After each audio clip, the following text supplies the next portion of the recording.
Tiny droplets of water covered the stone walls. The air carried the unique, cool dampness of the mountains and a faint scent of moss.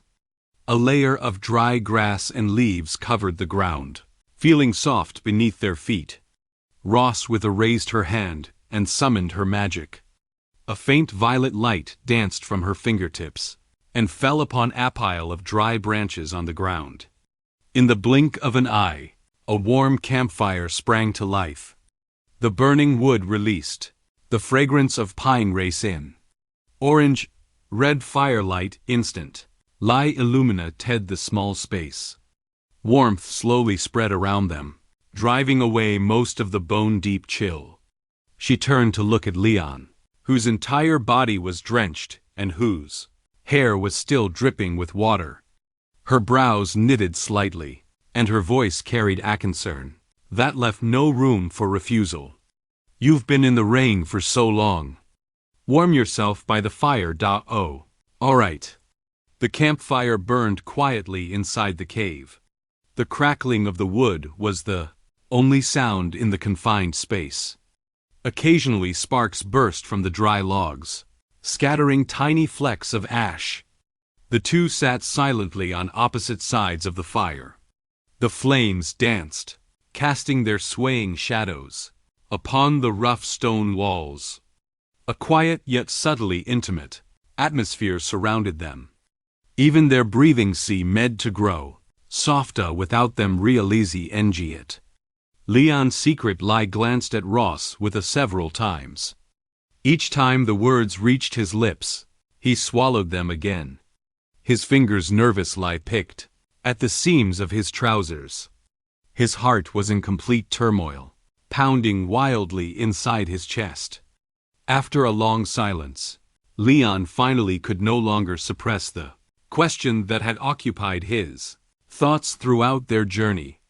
Taking a deep breath, he gathered his courage and turned toward Roswitha. His voice was soft, carrying a trace of barely noticeable unease, as he quietly asked, "Were you waiting there for me this entire time?"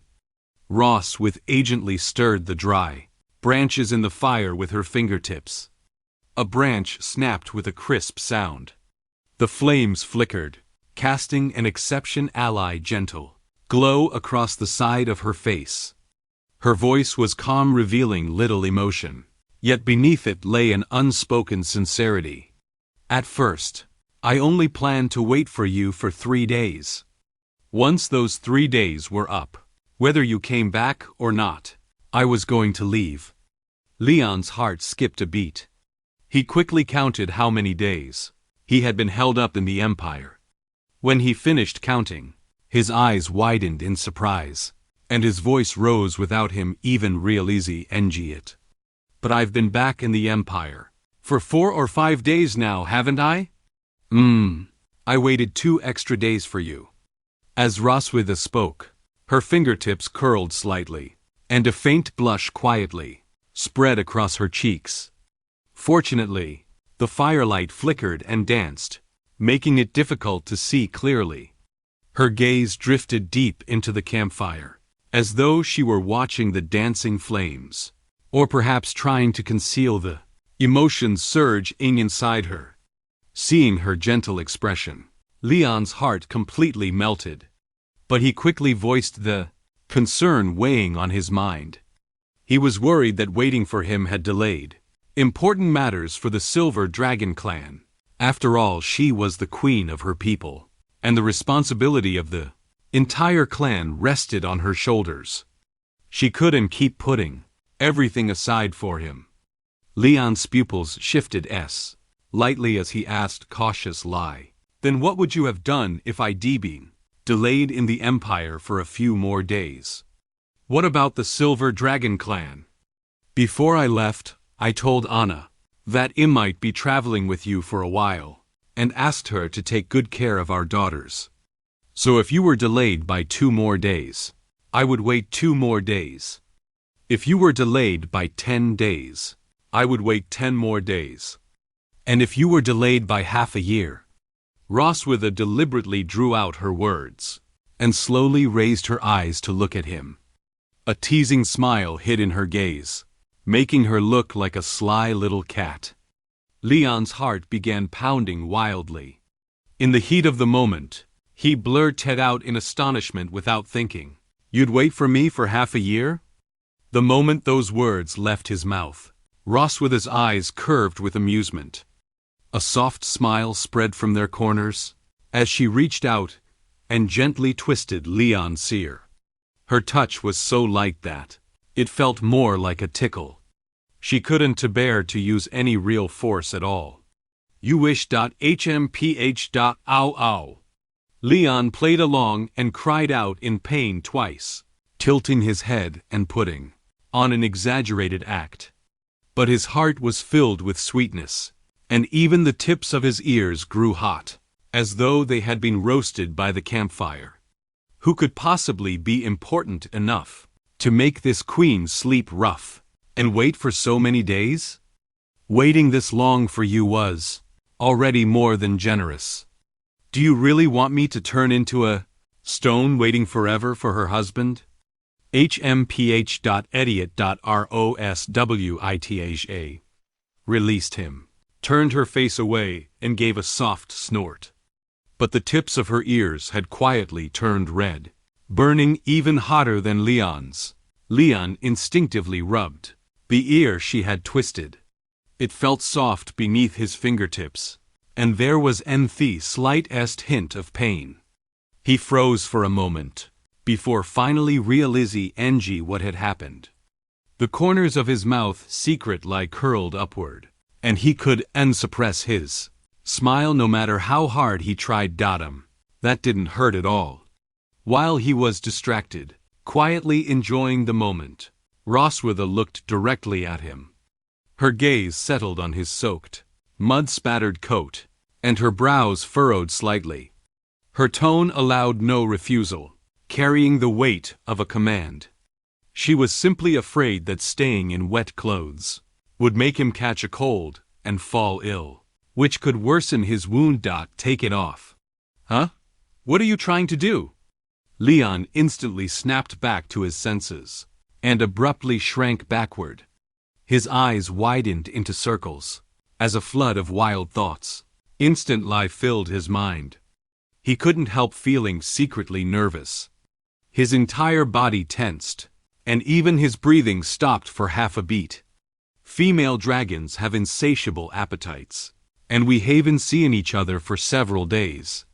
If I take off my clothes, this is bound to turn into one long, passionate encounter. I have to hold the line. I am the former captain of the dragon-slaying army. How could I surrender so easily? He stiffened his neck and tried to refuse with confidence, but his voice lacked any conviction. His eyes darted everywhere, too afraid to look at her, making him look exactly like a bashful maiden being teased. "There's no need, right? I can dry them by the fire like this." But in the end, Leon was no match for the determined Roswitha. The resolve in her eyes left no room for argument. Judging by her posture, if he didn't take it off, she would do it herself. He stalled for ages, and while removing his coat, he accidentally pulled at the wound on his back. The pain made him hiss and draw in a sharp breath. In the end, he reluctantly removed his soaking wet coat. Now only a thin undershirt remained on his body. He huddled beside the campfire, with his shoulders drawn in, his face full of frustration, as he sighed inwardly, "Damn it, I lost.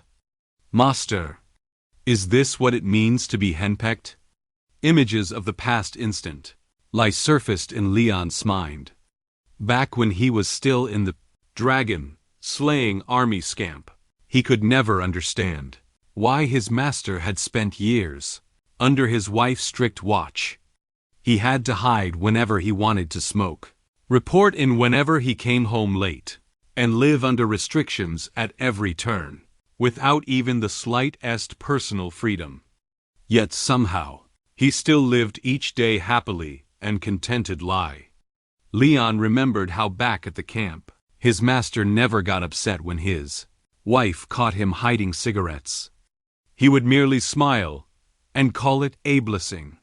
Even smoking a single cigarette required permission, yet he still went through every day with a cheerful grin.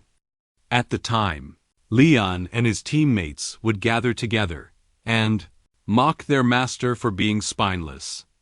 But his master would simply smile as he wiped the sword in his hands and say something Leon couldn't understand back then, something he had dismissed as a joke.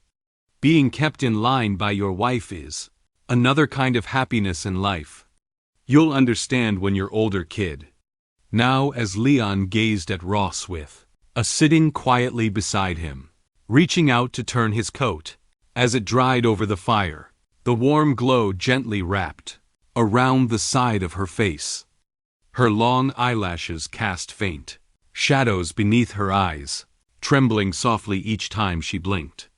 Outside the cave, the rain fell in a gentle patter, while the campfire filled the cave with warmth. The person he held dear was right beside him, and even the air carried a sense of peace and security. As Leon continued gazing at her, the corners of his mouth, unconscious-like, curved into a smile. His heart felt soft and warm, filled to the brim with a heat even stronger than the campfire beside him. At last he fully understood the deeper meaning behind his master's swords. If this is the kind of happiness Master was talking about, then I think I really do understand now.